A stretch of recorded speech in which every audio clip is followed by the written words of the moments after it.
Professor Ihron Rensburg, the Executive Dean of the Faculty of Health Sciences, Professor Ruben Allen, welcome. Professor William Harris, our respondent this evening to the inaugural lecture, senior leaders of the university, and a special welcome to Mr. Frans Barleni, our former Deputy Chair and Member of Council. A warm welcome also to other leaders of various organizations, including the SRC and so on at the university. So members of Senate and other academics, distinguished guests, ladies and gentlemen, Sanibonani, goeienaand, good evening, Tobela.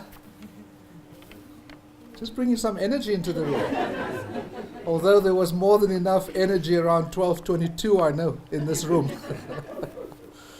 So it's indeed a great honor and a very special privilege for me to extend a warm welcome to each one of you to the professorial inauguration of Professor Ihron Rensburg.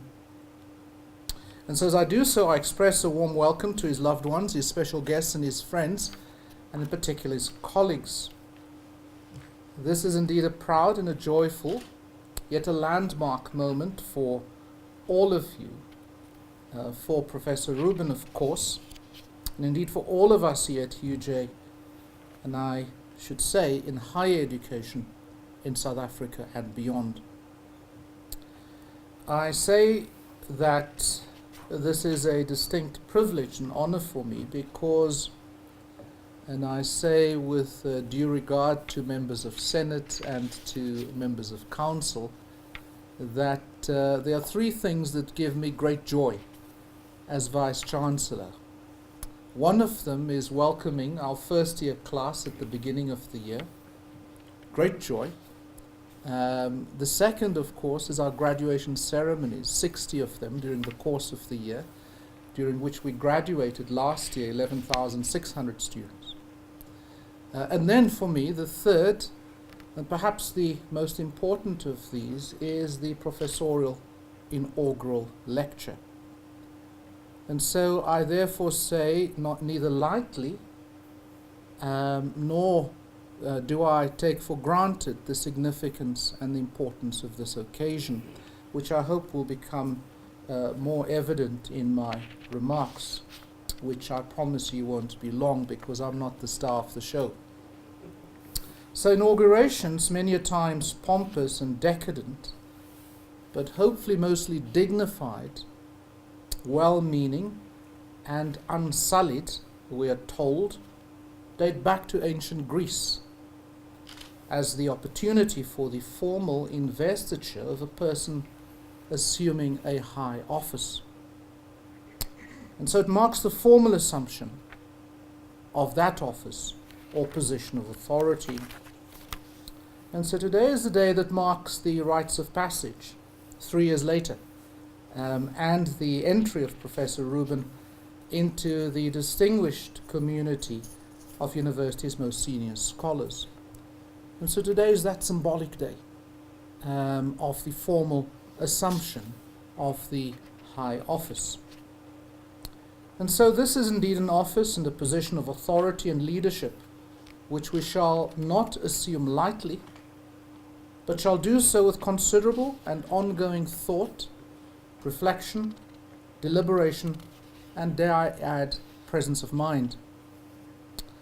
I'm of course reminded again that inaugurations usually follow well after the actual appointment to the role or to the post, and are often a test and an indication as to whether the incumbent still finds the now somewhat older, familiar role of office as interesting as at the time of the interview. And so we shall observe Professor Rensburg tonight with more than an ordinary level of interest.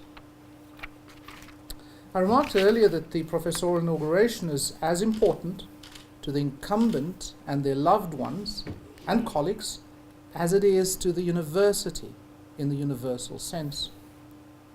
I say this since the inaugural lecture is as much a reflection on the state and the intent of the contemporary university, and therefore how it measures up or conversely, how Professor Rubin measures up to the state and the intent of the contemporary university in his inaugural lecture this evening entitled "The Eye, Its Wonders and Its Imperfections." On these auspicious occasions, I often remark on and remind us, and I look at a former colleague of Art and Gregorian here in our presence, Dr. Rukeya Bauer, as head of library. And so often I remind us on these occasions of Art and Gregorian's hopefulness, and dare I add controversy, when he announced to us that universities are not only repositories of past human endeavor, they are instruments of civilization, and that's where the controversy lies. Instruments of civilization. He continues, they provide tools for learning, for understanding, and for progress. They are the wellspring of action, a source of self-renewal, of intellectual growth, and of hope. They are a medium of progress, of autonomy, of empowerment, of independence, and of self-determination.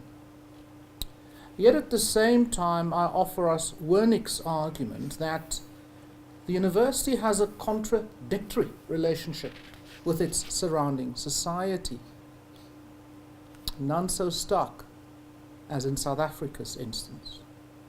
He continues that on the one side, the autonomy in terms of its axial values of truth, of wisdom, of science, and so forth, and on the other hand, those who control the means of material production control the means of mental production. And the dominant ideas are the ideas of those who dominate. I leave that for your reflection. I'm also reminded that very few books are available in decent bookstores on what it is to be a professor, and in particular, what the freedoms and duties of this most senior scholar of the university are. In this regard, I offer you the reflections of Bruce McFarlane, a colleague of mine at the University of Hong Kong, who in his latest book, Intellectual Leadership in Higher Education, Renewing the Role of the University Professor, seeks to correct this oversight. And he argues convincingly that given the corporatization of the research agenda, and I say that with great respect, professors must reclaim professorial leadership, and that they thus occupy a very special role, as we will see this evening in the instance of Professor Rubin.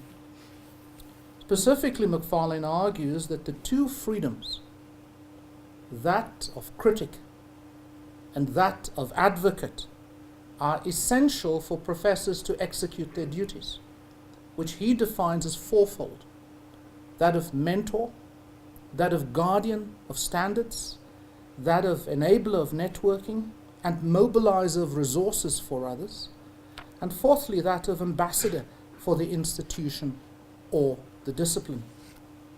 And so this evening we will have one small insight into how Professor Rubin responds to this call for the return of professorial leadership. And so now let me invite the Executive Dean, the Faculty of Health Sciences, Professor Ihron Rensburg, to introduce Professor Rubin. I thank you.